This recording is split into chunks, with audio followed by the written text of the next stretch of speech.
saints au nom précieux de notre Seigneur Jésus-Christ.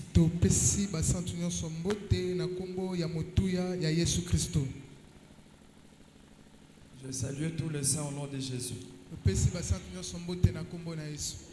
Voilà, prions, Seigneur, nous bénissons ton nom pour ta grâce qui nous est renouvelée ce soir et recommandons ces instants entre ta main. C'est toi le vrai enseignant de ce temps. C'est pourquoi nous t'invoquons de venir nous enseigner ce soir. Nous repoussons tout ce qui n'est pas de toi. Nous les rendons nuls et sans effet au nom de Jésus-Christ. Que ta grâce nous couvre du début jusqu'à la fin. Au nom de Jésus, nous avons ainsi prié et nous disons Amen. Voilà, rapidement, nous prenons d'abord les textes de base. Je prends Genèse chapitre 38.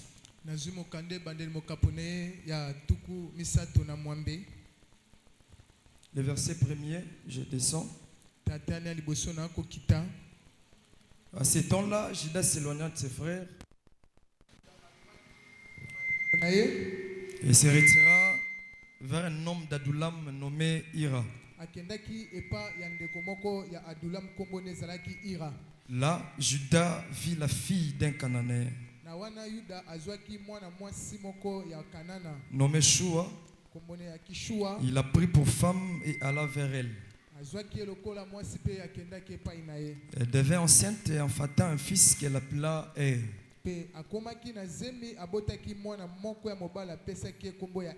Elle devint encore enceinte et enfanta un fils qu'elle appela Onan. Elle enfanta de nouveau un fils qu'elle appela Shelah. Judas était à Sib quand elle enfanta. Non, quand la fille de Shua enfantait Shelah, Judas était à Sib. Non. La fille de Shua, c'est la femme de Judas.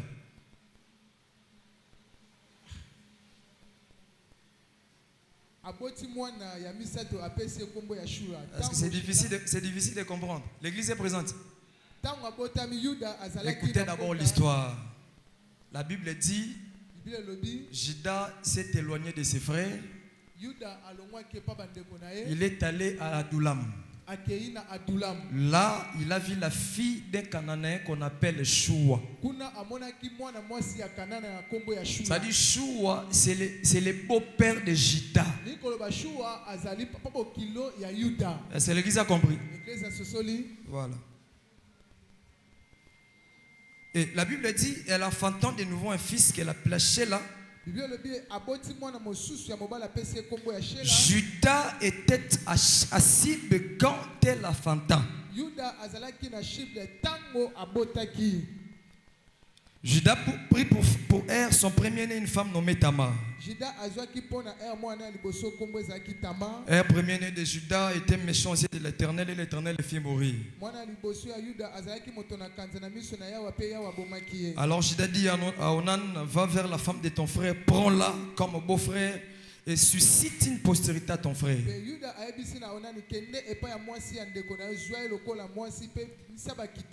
Onan, sachant que cette postérité ne serait pas à lui, s'essuyait à terre lorsqu'il allait vers la femme de son frère, afin de ne pas donner de postérité à son frère. Ce qu'il faisait déplut à l'Éternel qui le fit aussi mourir. Alors Judas dit à Tamar, sa belle-fille, demeure veuve dans la maison de ton père jusqu'à ce que Shelah, mon fils, soit grand.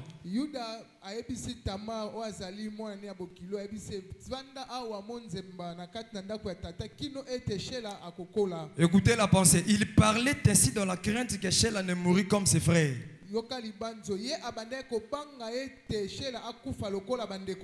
Tamar s'en alla et habita dans la maison de son père. Le jour s'écoulèrent et la fille de Shua, femme de Judas, mourut. Non. Le jour s'écoulait. Et la fille de Shua, femme de Juda, c'est ça, mourut. Lorsque Judas fut consolé, il montait à Timna vers ceux qui tondaient ses brebis. Lui et son ami Ira l'Adulamite.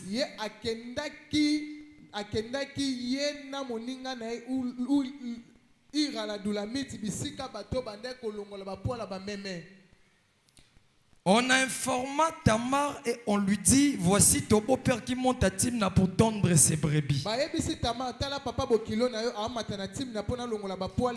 Alors elle ôta ses habits de veuve. Elle se couvrit d'un voile et s'enveloppa. Elle s'assit à l'entrée de Naïm sur le chemin de Timna. Car elle voyait que Sheila était devenu grand. Car elle voyait. Non, le passé, elle voyait. Elle voyait déjà que Sheila était devenue grand. Et qu'elle ne lui était point donnée pour femme. Judas la vit et l'a pris pour une prostituée parce qu'elle avait couvert son visage. Il aborda sur le chemin et dit, laisse-moi aller vers toi. Car il ne connaît pas que c'était sa belle-fille. Elle dit, que me donneras-tu pour venir vers moi? Il répondit, je t'enverrai un chèvreau de mon troupeau. Elle dit, me donneras-tu un gage jusqu'à ce que tu l'envoies? Il répondit, quel gage te donnerai-je? Elle dit, ton cachet, ton cordon et les bâtons que tu as à la main. Il les lui donna. Puis il alla vers elle et elle devint enceinte de lui. Je prie que le Seigneur de gloire donne l'explication à la lecture de cette écriture.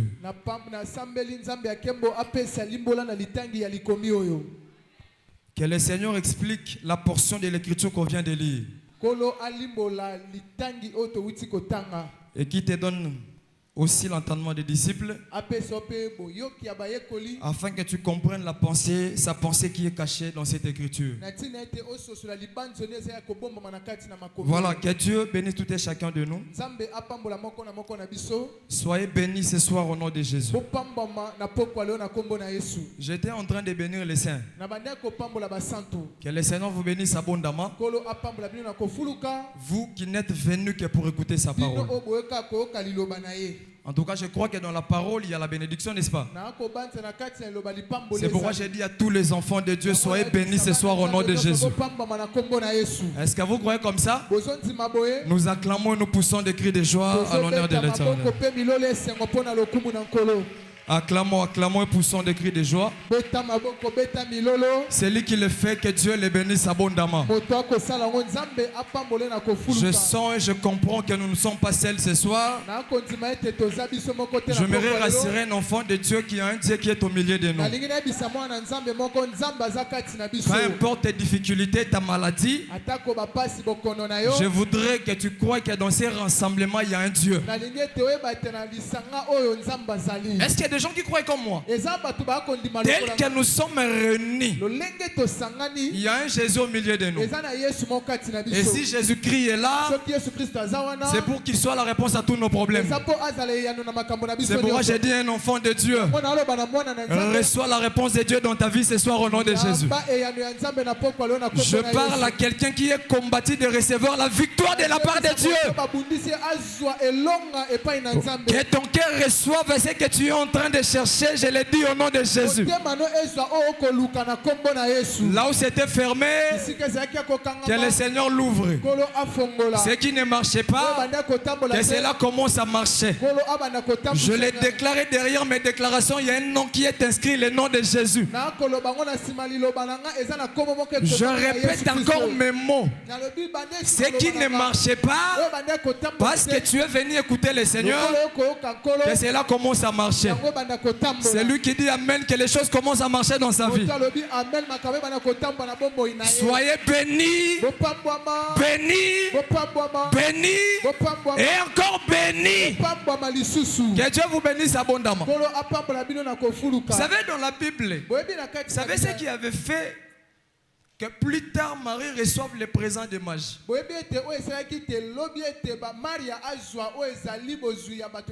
savez ça? C'est parce qu'elle avait laissé son oreille pour écouter l'ange. Oh, mais c'est comme ça, non? Avant que Marie reçoive les présents, elle a d'abord écouté l'ange. Est-ce que vous comprenez? C'est quelqu'un qui laisse son oreille pour écouter l'ange, tôt ou tard recevra des présents. Je le crois, quand nous parlons de l'ange, nous parlons de Jésus. Et Jésus aujourd'hui, c'est l'enseignement. C'est pas moi qui l'ai dit, c'est l'apôtre Paul. Il a dit aux saints, vous m'avez reçu comme un ange du Seigneur, comme Jésus-Christ. C'est que le véritable ange, c'est le Seigneur. Quelqu'un qui laisse son oreille pour écouter le Seigneur, un jour, il recevra les présents. J'aimerais dire à tous les enfants de Dieu, la parole que nous écoutons ce soir, c'est ça la voix de l'ange. C'est ça la voix de Jésus. Et comme nous l'écoutons, tôt ou tard, les présents viendront. Et quand je parle de ces présents, je parle de la bénédiction matérielle. Parce que dans la parole de Dieu, il y a aussi ça. Est-ce qu'il y a des gens qui aiment la bénédiction? Alors remarquez, nous sommes en train de parler sur entrée de Naïn. J'avais défini le dimanche que l'entrée de Naïn, c'est le lieu de la rencontre entre Judas et Tamar. Mais écoutez mes frères, lisez la généalogie de Jésus. Parce que si vous lisez la généalogie de Jésus, il y a 5 femmes qui sont citées. Je suis dans Matthieu chapitre 1 verset 1er. Et la toute première femme, on parle de Tamar. Elle est inscrite dans la généalogie de Jésus. Parce que là-bas, on a cité le nom de 5 femmes. La première, c'est Tamar. La deuxième, c'est Rahab, la prostituée. La troisième, c'était Ruth, la Moabite. La quatrième, c'était la femme d'Uri. En d'autres termes, c'était Bathsheba. Et la cinquième, c'était la sœur Marie. Il y a un pourquoi. Elles ne sont au nombre de 5. Les 5 femmes qui sont citées dans la généalogie de Jésus. Mais je ne suis pas là-bas. Mais ce qui me retient ici, c'est quoi? Parmi les femmes qui sont citées, la toute première, c'est la sœur Tamar. Est-ce que l'église me comprend? C'est Tamar qui est la toute première femme. Mais remarquez, l'écriture dit, on informa à Tamar que son beau-père devait aller tondre les brebis à Timna. Nous avons expliqué le dimanche qui est venu lui dire ça. Et quant à la révélation, c'était le Saint-Esprit. Le seul qui connaît les plans de Dieu, c'est le Saint-Esprit. C'est pourquoi l'apôtre Paul a dit, c'est l'Esprit qui sonde même les profondeurs de Dieu. C'est que tous les programmes de Dieu, c'est lui qui les maîtrise, c'est le Saint-Esprit. Alors c'est lui qui est venu informer à Tamar que son beau-père allait à Timna pour tondre ses brebis. Nous l'avons défini comme étant le Saint-Esprit. Mais je voudrais remonter quelque part. Écoutez la Bible. La Bible dit ceci. Tamar vit que Shel était devenu grand. Mais Judas a refusé de donner Shel à Tamar. Et la Bible donne la raison. L'écriture dit parce qu'il craignait que Shel meure comme ses 2 frères. C'est-à-dire Judas privait Tamar de Shel par faute de la mort. Est-ce que les gens me comprennent? Zama bambola biso. Église Zama bambola biso. Vous comprenez l'idée? Amen. Écriture lobi boé. Jida baili er. Moi na liboso ya Jida comment il son premier né c'est Er. Deuxième c'est Onan. Et le troisième fils c'est Sheila. Est-ce que vous comprenez? Er était méchant aux yeux de l'Éternel. Et l'Éternel le fit mourir. Alors Jida dira à son fils, Onan, va auprès de ta belle-fille. Prends-la comme femme. Suscite une postérité à ton frère. C'était une loi à la maison d'Israël. Dans une même famille, quand l'aîné meurt et qu'il n'a pas laissé de postérité, le frère qui le suit prendra sa femme. Et les enfants qui naîtront de ses frères ne porteront pas le nom de celui qui est vivant, mais de celui qui est mort. C'était la loi dans Israël. Est-ce que vous me comprenez? C'est-à-dire il y avait deux hommes. L'un a pris la femme. Il est mort comme ça, sans donner des enfants. Alors son frère, quand il arrive, il doit prendre sa femme. La femme de qui? Du défunt. Pour faire quoi? Susciter une postérité. Les enfants qui naissent là-bas ne portent pas le nom de celui qui est vivant. Non. Mais eux tous porteront l'identité de celui qui est mort. Est-ce que les gens m'ont compris? Je voudrais dire à tous les enfants de Dieu, le premier homme qui avait pris sa femme et n'a pas laissé de postérité, c'était le Seigneur Jésus. Jésus, quand il est venu sur la terre, il a pris une femme, mais n'a pas laissé de postérité. Il est mort. Voilà pourquoi il faut que son frère vienne. Qui est son frère? Mais c'est le Saint-Esprit. Et quand le Saint-Esprit arrive, c'est lui qui doit susciter une postérité à son frère. Et les enfants qui naîtront ne porteront pas le nom de celui qui est vivant, mais de celui qui était mort. Voilà l'œuvre du Saint-Esprit. Parce qu'aujourd'hui, celui qui est en train de susciter la postérité, c'est le Saint-Esprit. Mais nous qui sommes la postérité du défunt, nous ne portons pas le nom du Saint-Esprit, mais de Jésus qui était mort.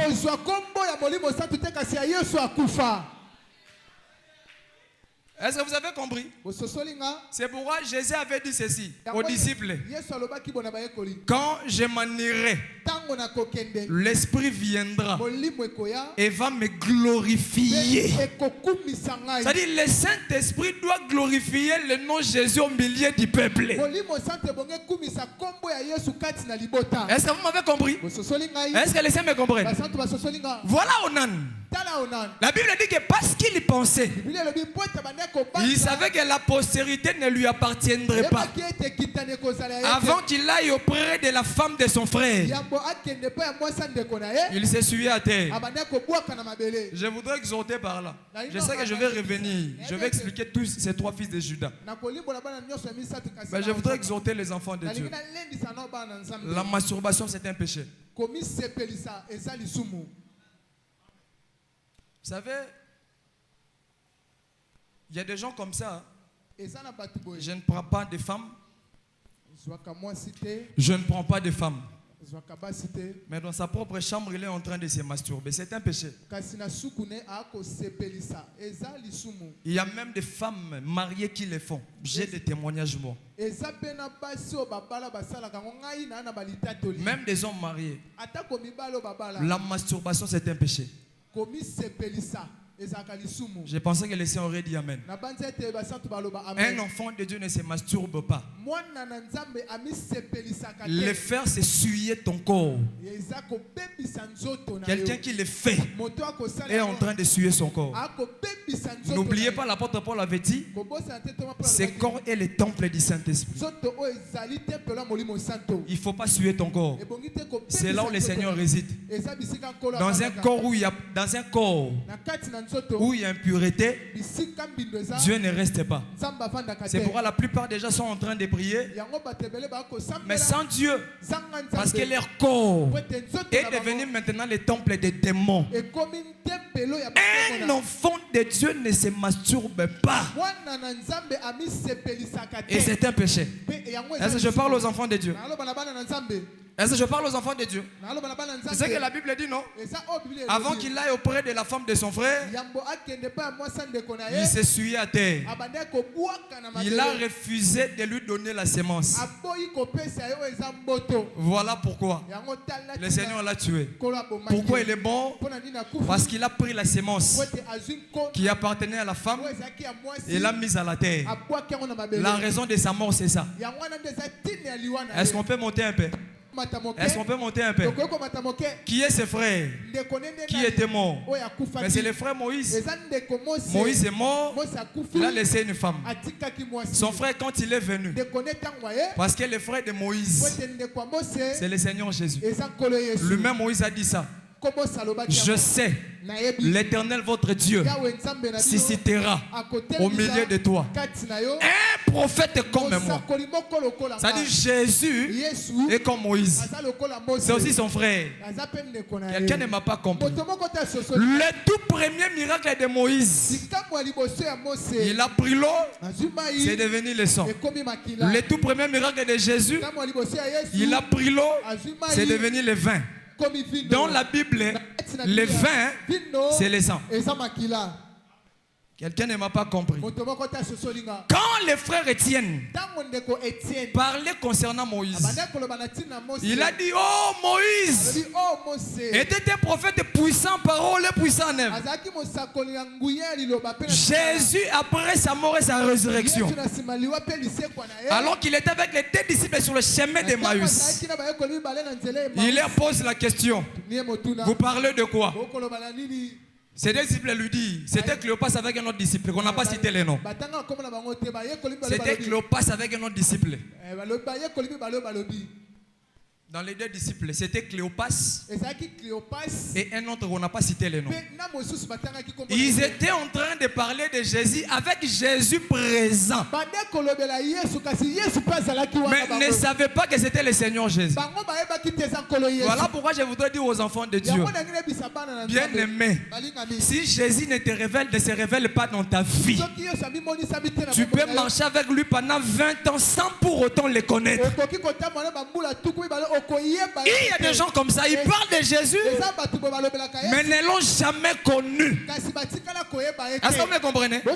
Pourquoi? Lisez la Bible. Ils ont marché avec le Seigneur. Lorsqu'ils arrivent dans la maison, le Seigneur prend les pains. Quand il les brise, il les donne. L'Écriture dit que c'est à ce moment-là, leurs yeux s'ouvrirent et ils ont compris que c'était le Seigneur. C'est que je comprends. Pour que les gens comprennent qu'il y a Jésus, on doit rompre les pains. Voilà pourquoi là où le pain n'est pas rompu, Jésus-Christ est caché. Pour que le Seigneur soit révélé, la première des choses, on doit prendre les pains et le rompre. Quand je parle du pain, c'est l'Écriture. Et rompre les pains, l'explication de l'Écriture. Je voudrais dire à tous les enfants de Dieu, là où la parole n'est pas interprétée, Jésus-Christ est caché. C'est pourquoi on a l'église, la manne cachée. L'église est la manne cachée parce que les gens n'ont pas encore reçu l'explication. Quand on voit dans une église qu'on a écrit la manne cachée, comprenez parce qu'ils n'ont jamais reçu l'explication. Parce que chez nous, la manne n'est plus cachée, la manne est révélée. Est-ce que je parle aux enfants de Dieu? Chez nous, la manne est révélée, elle n'est plus cachée. Est-ce que vous comprenez? Mais je ne suis pas là-bas, je suis en train de poursuivre un objectif. Remarquez mes frères, on est venu dire à Tamar, ça dit, quand elle est morte, Onan aussi est mort. L'écriture dit maintenant Judas prendra la parole et dira à sa belle-fille, rentre dans la maison de ton père. Demeure là-bas comme une veuve jusqu'à ce que Sheila devienne grand et il te sera donné. Et la Bible dit qu'il craignait que Sheila aussi meurt comme ses deux frères. Ce que je comprends, la pensée de Judas, c'est que comme il a perdu ses deux fils, mais Sheila ne sera jamais perdue. Il craignait de perdre Sheila. C'est que nous aussi nous comprenons. Elle est perdue. Onan aussi est perdu. Mais Sheila ne sera jamais perdu. Judas ne se permettra jamais de perdre Sheila. Qui est Sheila? Le dernier fils de Judas. Qui est Judas? Judas c'est le père. Voilà pourquoi j'ai dit à l'église, le père a perdu il a perdu Onan, mais le père ne perdra jamais Sheila. Sheila ne sera jamais perdue. Est-ce que vous me comprenez? Oh, qui est Sheila? Le dernier fils à la lignée de Judas. Avant qu'il ait Péret et Zerach. Sheila est d'abord le dernier fils. Est-ce que l'église me comprend? Remarquez mes frères, je répète encore la pensée. Judas a perdu deux fils. Il a perdu qui? Et Onan. Mais Judas a refusé de donner Sheila auprès de Tamar parce qu'il craignait que Sheila aussi soit perdue, n'est-ce pas?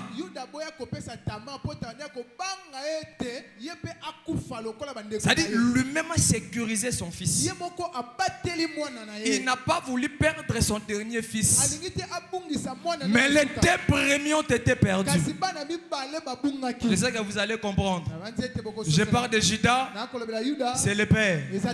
Le père a perdu il a perdu Onan. Mais Judas, plutôt Sheila, il ne sera jamais perdu. Quand je parle de et d'Onan, le Père Dieu lui-même, il a perdu les prophètes. Moïse est perdu. Jérémie est perdu. Malachie est perdu. Zacharie est perdu. Ce sont les deux fils du Père qui sont perdus. Mais Sheila, le dernier, ne sera jamais perdu. Quand je parle de la perte, la Bible appelle la perte comme étant la mort. Souvenez-vous de l'enfant prodigue. Quand il est rentré auprès de son père, le père a dit, voici mon fils qui était perdu et qui est retrouvé.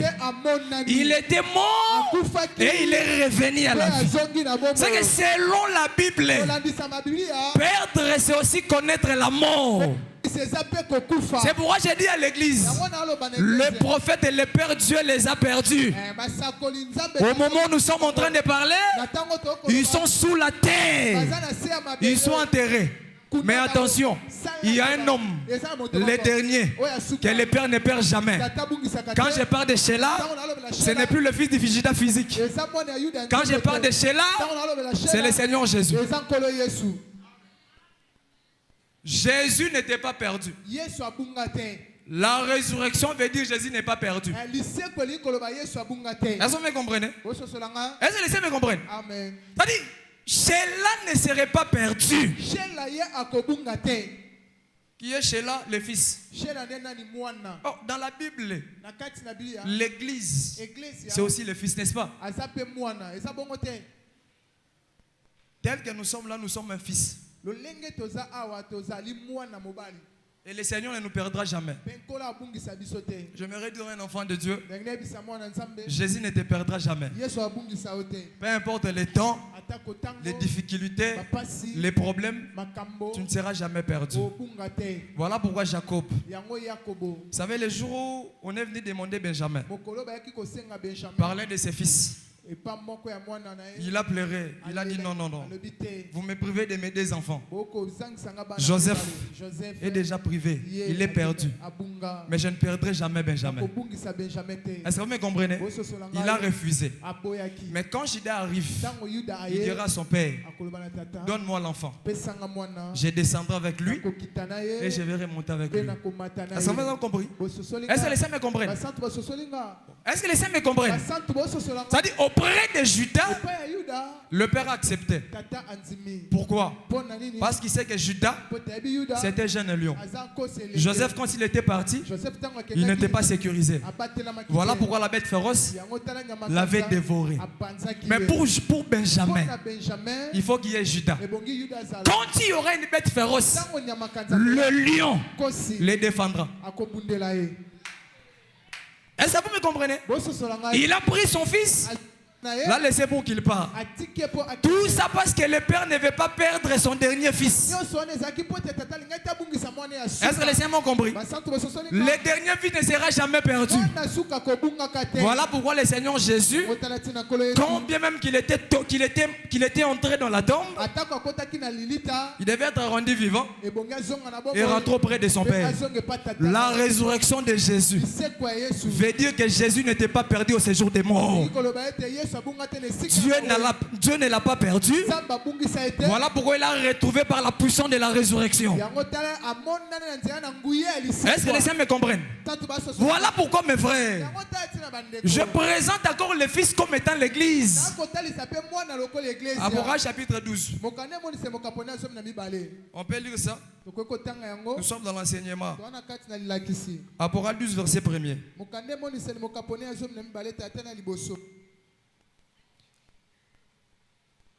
Gauthier, lis ça. Lis ça, je vais interpréter.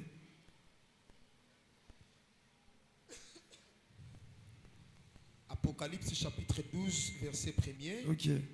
Un grand signe parut dans les ciels. Un grand signe parut dans les ciels. Une femme enveloppée du soleil. Une femme enveloppée du soleil. La lune sous ses pieds. Et une couronne de 12 étoiles sur sa tête. Elle était enceinte et elle criait, étant au travail et dans les douleurs de l'enfantement. Un autre signe parut encore dans les ciels. Et voici, c'était un grand dragon rouge. Il y a combien de signes? Deux signes. L'église, il y a combien de signes?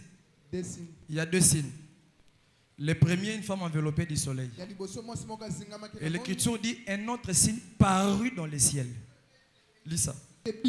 Un autre signe parut encore dans les ciels. Un autre signe parut dans les ciels. Et voici, c'était un dragon rouge. Un dragon rouge.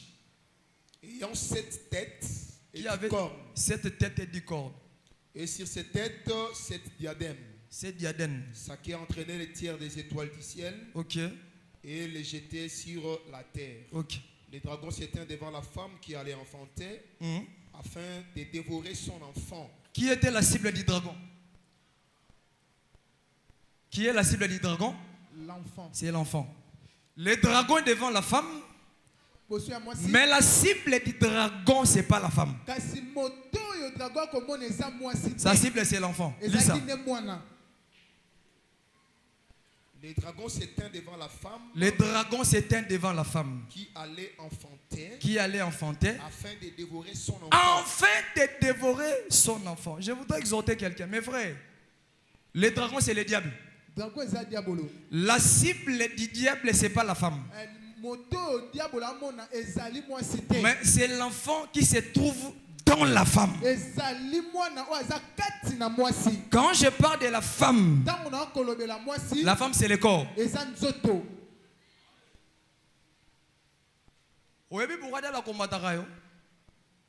Le diable ne te combat pas pour toi, mais il te combat parce que tu as crié à Jésus.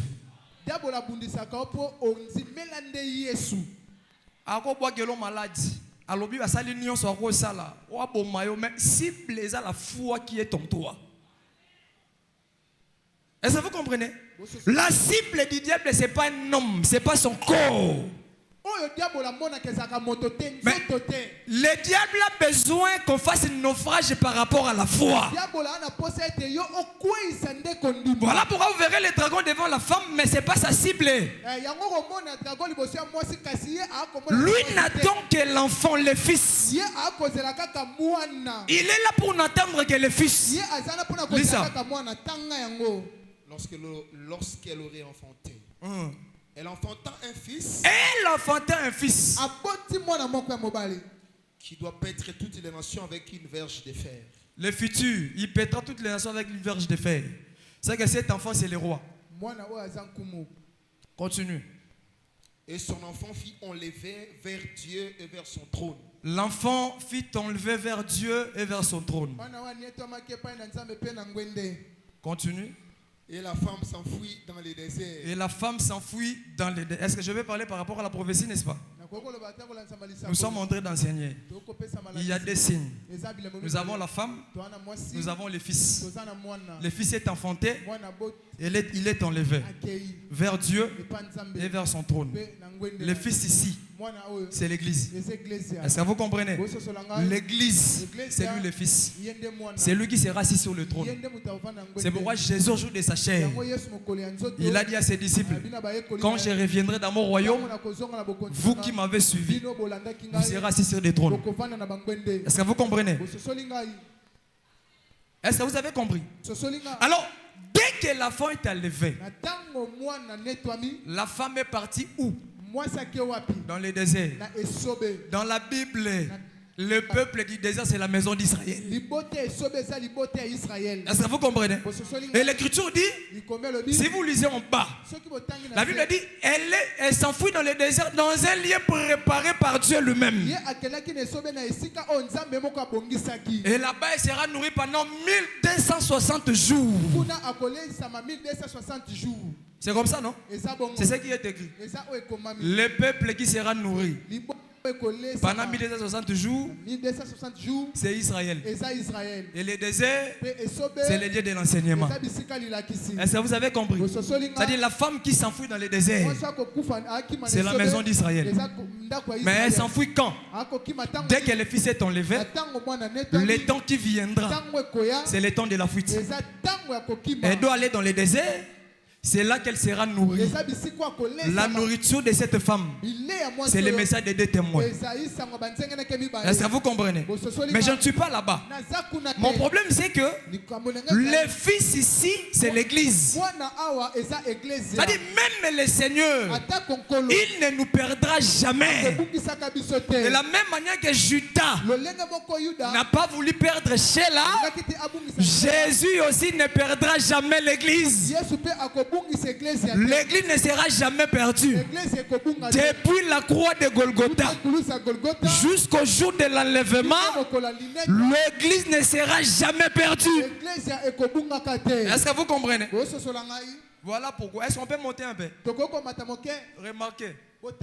Si vous entrez dans le tabernacle, vous entrez dans les lieux saints, vous trouverez la table des pains de proposition. Dans la composition de cette table, on avait mis des rebords. Genre des bordures, ce sont des rebords. C'était pourquoi? C'était pour protéger les pains. Pour que, enfin, que les pains ne tombent pas à terre. Est-ce que vous avez compris? Alors que dans l'ombre, les 12 pains qui étaient sur la table représentaient chacun des enfants d'Israël.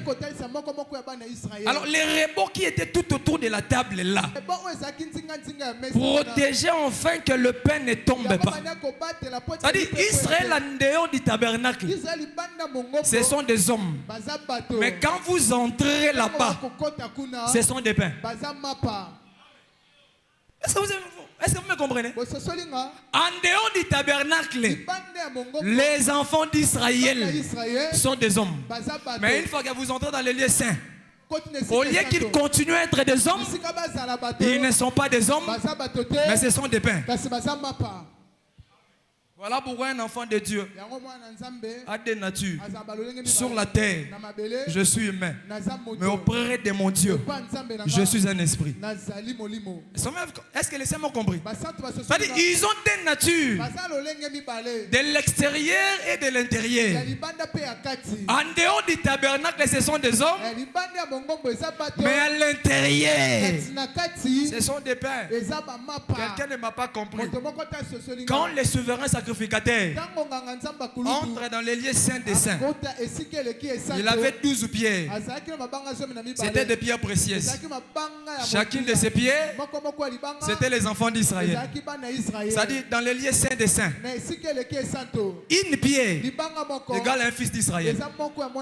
Est-ce que vous m'avez compris? En dehors, les hommes, dans les lieux saints des saints, une pierre précieuse égale un enfant d'Israël. C'est pourquoi je voudrais exhorter un enfant de Dieu. C'est que les gens te voient sur la terre. C'est pas ce que Dieu te voit là-bas. Est-ce que vous comprenez? C'est que nous sommes vus devant les gens. Parce qu'à l'intérieur là-bas, je sais que vous allez comprendre, les lieux saints des saints, c'est le ciel. Et là-bas au ciel, nous sommes des pierres précieuses. Voilà pourquoi ma nature sur la terre, elle est un peu baissée par rapport à celle que j'ai là-bas au ciel. Un enfant de Dieu, bien qu'il est sur la terre, mais il est également là-bas au ciel. Voilà pourquoi l'apôtre Paul a dit, nos vies sont cachées dans les lieux célestes avec Jésus. Combien même sur la terre, mais il voit la vie des hommes qui est cachée là-bas. C'est pourquoi je voudrais dire à quelqu'un, la vie d'un enfant de Dieu, elle est cachée au ciel. Je suis en train de marcher, mais ma vie n'est pas sur la terre. Si tu as besoin de me tuer, monte d'abord au ciel, récupère ma vie là-bas et tu l'as. Si tu ne sauras pas, tu ne sauras pas non plus me tuer. J'ai dit à un enfant de Dieu, peu importe les réunions des hommes, peu importe les sortilèges, ne crains rien. Sur la terre, ta vie n'y est pas. Elle est cachée là-bas au ciel. C'est lui qui cherchera à te tuer, qu'il commence d'abord à monter là-bas.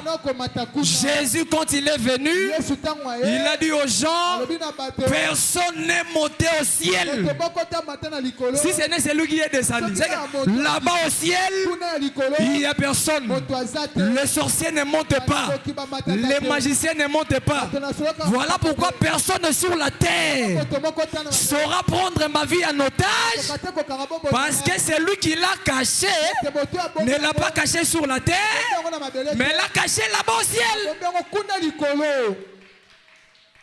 Est-ce que vous comprenez?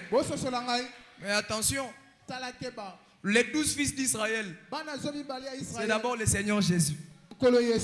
Oh. Mais Israël, tout Israël, c'est un fils, non? Quand il a envoyé Moïse, il a dit à Moïse, va dire à Pharaon de laisser mon fils premier-né pour qu'il aille me servir dans le désert. C'est que tout Israël égale un fils. Osée. Israël, quand il était jeune, j'ai appelé mon fils hors de l'Égypte. Ça, c'est la prophétie exclusivement à la maison d'Israël. Mais écoutez la Bible. Matthieu, Jésus est né. Pour four Hérode, Joseph et Marie ont pris l'enfant. Ils sont allés là-bas en Égypte. Ils ont demeuré jusqu'à la mort d'Hérode. L'Écriture dit pour accomplir la prophétie. La prophétie qui dit, j'ai appelé mon enfant hors d'Égypte. C'est que l'enfant qu'on appelait dans Osée là-bas, en réalité n'était qu'une ombre. Mais la réalité c'était le Seigneur Jésus. Voilà pourquoi j'aimerais dire à un enfant de Dieu, les enfants d'Israël, les 12, qui sont dans les lieux saints des saints et qui sont aussi dehors, c'est le Seigneur Jésus. Jésus, il est dehors, il est dans les lieux saints des saints. Jean chapitre 3, lisons ça. Est-ce que l'église est présente? Est-ce que l'église est là? Amen. Jean 3.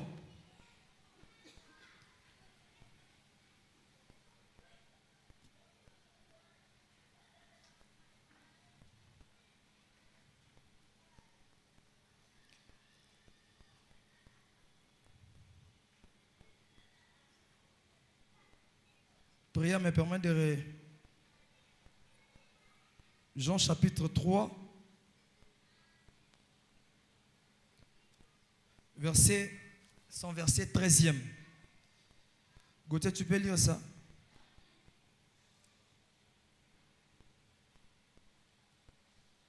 Jean chapitre 3, verset 13. Gars, si tu interprètes.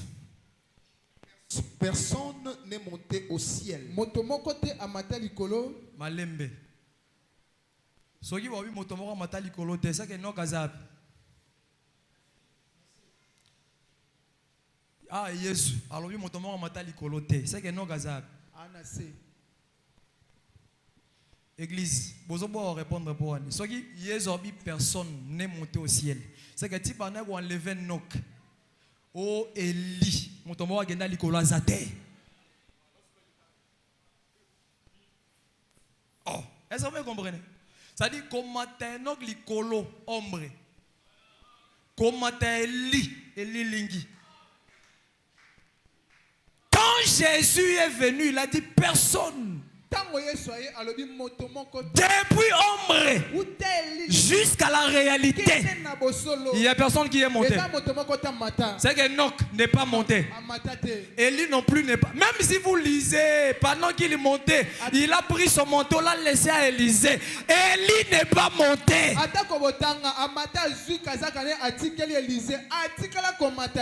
Enoch a marché avec Dieu. Après Dieu l'a pris, il a été enlevé. Enoch n'est pas enlevé. Je voudrais révéler à l'église. Élie, Enoch, ils sont dans les seins d'Abraham. Amen. Lisez. Personne n'est monté au ciel. Personne n'est monté au ciel. Si ce n'est celui qui est descendu. Qui est descendu? Qui était descendu? Jésus. Lui, le Fils de l'homme. Le Fils de... La Bible a donné même son nom. Le Fils de l'homme. Qui est dans les ciels. Qui est dans les ciels. C'est-à-dire quand bien qu'il était descendu, en même temps qu'il était sur la terre, il était aussi au ciel. Oh. Vous avez vu ça? On a présent. Personne n'est monté au ciel si ce n'est celui qui est descendu du ciel. Le Fils de l'homme qui est dans les ciels. Pendant que Jésus disait qu'il était sur la terre, il dit aux gens, personne n'est monté au ciel. Pendant qu'il a ses deux pieds sur la terre, il dit, personne n'est monté au ciel si ce n'est celui qui est descendu, le Fils de l'homme, lui, qui est dans les ciels. Je vois que c'est clair, non? Jésus, bien qu'il était sur la terre, il était aussi au ciel. C'est l'écriture. Est-ce qu'on peut dire amen à la Bible? C'est l'écriture de la Bible. Bien qu'il était sur la terre, il était aussi au ciel. Est-ce que vous m'avez compris? Alors remarquez mes frères, dans la table des pains de proposition, il y avait des rebords. C'est-à-dire cela c'était pour la sécurité des pains, pour que les pains ne tombent pas. Je vous dis vrai, quand les pains sont sur la table, parce qu'il y a des rebords, les pains ne tomberont jamais. Parce que le travail de ces rebords, c'est pour protéger les pains à la tombe. Est-ce que vous me comprenez? Quand je parle de pains, les pains ce sont des hommes. C'est que les rebords font la sécurité des pains. Aucun jour, les pains tomberont. Les pains resteront là-bas jusqu'au 7e jour. Ils seront changés. Ils seront mangés. Est-ce que vous avez compris? Les pains doivent rester là-bas. C'est pourquoi je voudrais que sorte un enfant de Dieu. Le pain était au nombre de 12. Celui qui est dans l'enseignement des apôtres ne sera jamais perdu. Quelqu'un qui est assis dans l'enseignement des apôtres, il ne sera jamais perdu. Parce que l'évangile, c'est la sécurité pour nous. J'aimerais dire à un enfant de Dieu, la sécurité d'un enfant de Dieu, c'est l'enseignement que nous écoutons. L'évangile éternel, l'évangile de Jésus, c'est ça notre sécurité. Est-ce que vous avez compris? Tout celui qui est né dans cet évangile, il ne sera pas perdu. Même s'il meurt aujourd'hui, il va dans les repos. Demain, il reviendra à la vie. Il va régner avec le Seigneur. Parce que l'évangile en qui nous croyons, c'est une sécurité pour nous. Laissez-moi dire à un enfant de Dieu, parce que tu écoutes la parole, laisse que la parole soit une sécurité pour ta vie. Devant même les démons, devant les sorciers, devant les magiciens, que la parole te sécurise au nom de Jésus. Quelqu'un ne m'a pas compris. David a chanté, il a dit, c'est lui qui gardera ma parole. La parole également les gardera. C'est que la sécurité, c'est la parole. Tout celui qui est dans la parole, sa vie est sécurisée. Bien aimé, quand je dis que ta vie est sécurisée, tes enfants sont sécurisés, tes affaires sont sécurisées, tes projets sont sécurisés.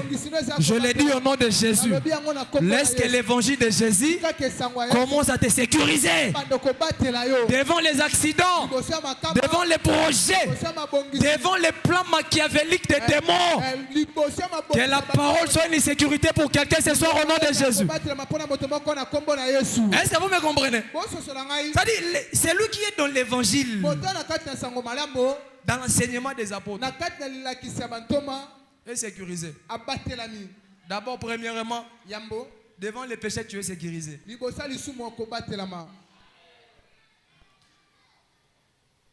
Vous savez, l'Écriture dit, c'est lui qui prononce le nom de Jésus, fasse quoi? S'éloigne du péché.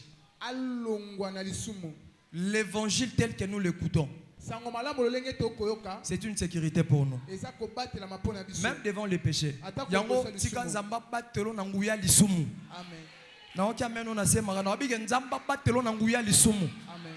Soki bato nyonso bako tomber bako sa naufrage na foi, en tout cas yo foi nous allons protéger. Que tu ne tombes pas dans les pièges de l'ennemi. Est-ce que vous avez compris? Les pains doivent rester là-bas. Et le 7e jour, il sera changé. Le pain sera mangé. Ça, c'est. Écoute cet évangile. L'évangile qui explique même le ventre du sacrificateur. Parce que quand on prend les pains, parce que vous savez, non? Les pains, c'était la nourriture pour les sacrificateurs. C'est comme ça, non? C'est comme ça, non? Oh. Mais Achimelech a dit ça avec David. Quand David est venu demander le pain des propositions, il a dit quoi? Je n'ai pas de pain ordinaire, seulement des pains consacrés. Les pains qui sont dans les temples, c'est consacré. Et c'est réservé uniquement pour les sacrificateurs. Ce ne sont pas pour des hommes ordinaires. Voilà pourquoi l'évangile éternel, ce n'est pas pour tout le monde. C'est aussi pour des gens qui sont consacrés. Quelqu'un que Dieu n'a pas choisi ne saura pas supporter cet évangile. Quand vous voyez quelqu'un, peu importe le temps, supporte l'évangile éternel, comprenez qu'il a été choisi de Dieu. Évangile est moi aussi que si on me dit maintenant que c'est à supporter en gros. Évangile est maintenant que c'est à mèchiter. Kocha bijouté, ouais, ils appellent consacré. Ceux qui n'ont pas besoin de bonganga roli en côté. Évangile obi na frère que nous ozana botio ko kufa, ozara na mwasi moko. Taba frère bo ndi mamen. Oh frère bo ndi mamen den. Omoni sango malamo. Frère wa bala, atozali 50 ans na libala, tim mukolo ko kufa. Biso te abo, l'évangile éternel. elingolo bagage na tsoko mtabala na kata sango malamu aseko alobike na olielo ko moko vi nanga mobimba ka matembele ka ndunda timu wona kufa. Ma frère Bolimbisanga, c'est la doctrine des apôtres. Est-ce que vous comprenez? Quelqu'un qui n'est pas appelé ne saura pas supporter cet évangile. Quand vous voyez quelqu'un, il accepte de rester piaka, de ne jamais voler pour l'évangile. Comprenez, Dieu l'a choisi. Quand vous voyez une sœur qui n'a pas voulu faire la prostitution, et elle n'a pas le lait de beauté, mais elle s'est dit je reste comme ça pour obéir à l'enseignement. C'est une sœur qui est choisie de Dieu. Est-ce que vous comprenez? Est-ce que les sœurs me comprennent? C'est-à-dire les bêtes doivent rester là-bas, c'est pour la nourriture des sacrificateurs. Et quand on arrive le 7e jour, on va changer de pain. Les sacrificateurs doivent récupérer les pains qui se trouvaient sur la table et va les manger. Prophétiquement parlant, les pains sont encore sur la table. C'est le temps où l'église est en train de passer sur la terre. C'est le temps où les pains sont sur la table. Mais quand le 7e jour arrivera, le sacrificateur viendra, récupérera les pains et les mangera. Manger les pains, c'est l'enlèvement de l'église. Les ventres des sacrificateurs, c'est ça le ciel.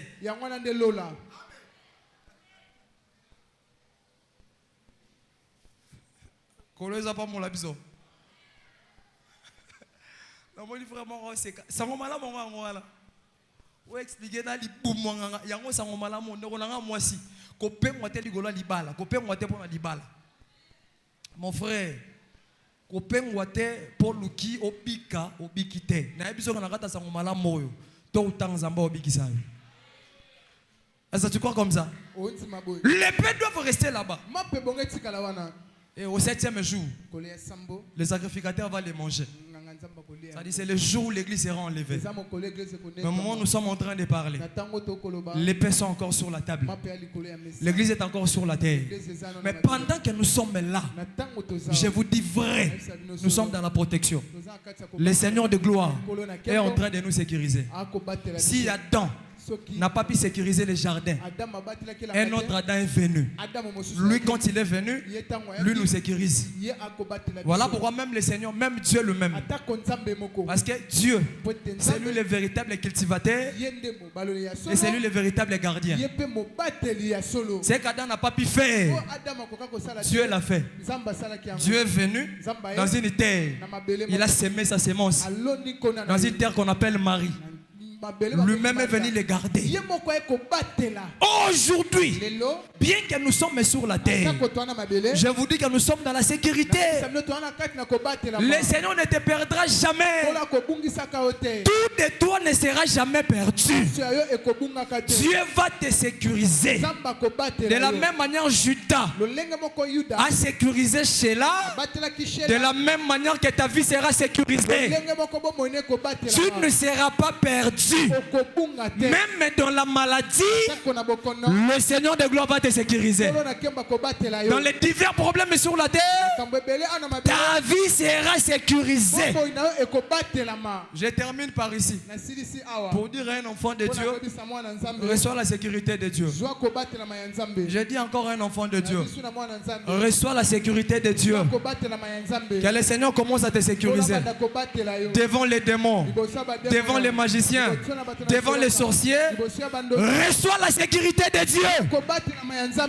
Sois sécurisé de Dieu, frère.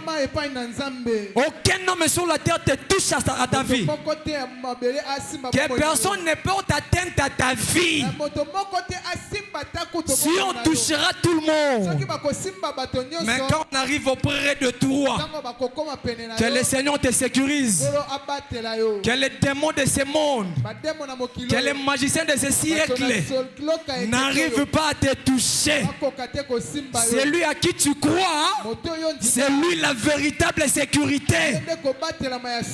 Laisse qu'il te sécurise au nom de Jésus. Soyez sécurisés. Je termine ici, on va continuer demain. Toko balobi. Que le Seigneur te sécurise. Kola batela yo. Reçois la sécurité de Dieu. Joa ko batela. J'aimerais dire à un enfant de Dieu. Nangina bisa mwana nzambe. Mais pendant qu'ils sont là en train de comploter contre toi, Atako ba sa mabongisi pona yo. que le Seigneur te sécurise. Kola batela yo. Aucun complot Mabongisi moko te. ne trouve lieu dans ta vie. Yango ezo esika na. Est-ce que je parle à quelqu'un? Naloba na moto. Que la sécurité de Dieu t'appartienne. Ko batela ya nzambe ezala yo. Je le déclare au nom de Jésus. Nalobi yango na kombo na yo. Que le Seigneur te sécurise. Kola batela yo. Reçois la sécurité. Joa ko batela ma. Sois spirituellement, sois sécurisé. Na molimo batela ma. Physiquement aussi. Na nzoto pe. Que le Dieu de la Bible Nzambe ya Biblia. te sécurise au nom de Jésus. Abatela na kombo na yo. Reçois la sécurité. Joa ko batela. Tes enfants reçoivent la sécurité. Ta maison reçoit la sécurité. Ta santé reçoit la sécurité. Tes affaires reçoivent la sécurité. Je le dis au nom de Jésus. Et celui qui dit Amen, qu'il reçoive la sécurité.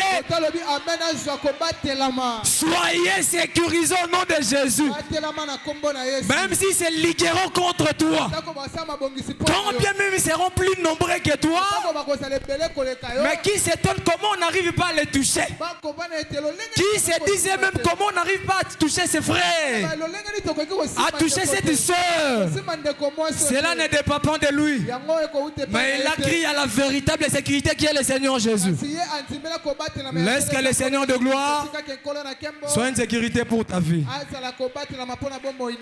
Que le Seigneur de la Bible te bénisse au nom de Jésus. Lèvons-nous, lèvons-nous.